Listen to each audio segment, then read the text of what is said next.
शिवाजी महाराज आणि अफझल खान यांची कहाणी पराक्रम, चातुर्य आणि स्वराज्यासाठीच्या समर्पणाची साक्ष देणारी आहे. अफझल खानाचा वध, स्वराज्य रक्षणासाठीचा पराक्रम. 1659 साली विजापूरचा सरसेनापती अफझल खान याला शिवाजी महाराजांचा वाढता प्रभाव सहन होत नव्हता. स्वराज्यवारीला रोखण्यासाठी त्याने महाराजांना जिवंत पकडण्याचा कट रचला. त्यासाठी तो प्रचंड सैन्यासह महाराष्ट्रात शिरला. वाटेत त्याने मंदिरे उद्ध्वस्त केली, गावे जाळली आणि लोकांमध्ये दहशत निर्माण केली. महाराजांना हे समजले आणि त्यांनी अफझल खानाचा थेट युद्ध न करता चाणक्य नीतीने हरवायचे ठरवले. त्यांनी त्याला प्रतापगडावर भेटायला बोलावले.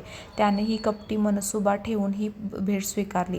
त्याला वाटलं की महाराज लहानसे राजे आहेत, त्यांना सहज संपवता येईल.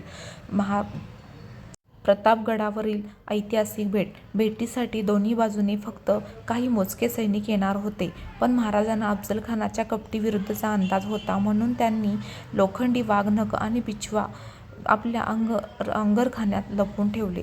भेटीच्या वेळी अफझल खानाने प्रेमाने आलिंगन देण्याचं नाटक केलं आणि अचानक त्याने आपल्या ताकदीने महाराजांचा गळा आवळण्याचा प्रयत्न केला.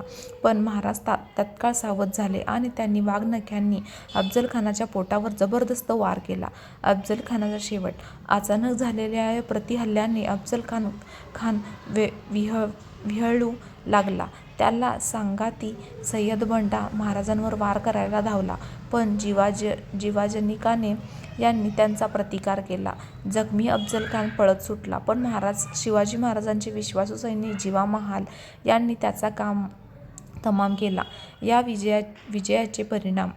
या विजयाने संपूर्ण महाराष्ट्र शिवाजी महाराजांच्या पराक्रमाची कीर्ती पसरली. अफझल खानासारख्या बलाढ्य शत्रूचा शेवट करणे हे महाराजांच्या चातुर्याचे आणि पराक्रम उदाहरण ठरलं. या घटनेनंतर स्वराज्याच्या उभारणीला नवे बळ मिळालं आणि महाराष्ट्राच्या इतिहासात हा प्रसंग सुवर्णाक्षरांनी कोरला गेला. ही कथा धैर्य, शौर्य आणि स्वराज्यासाठी समर्पित अमर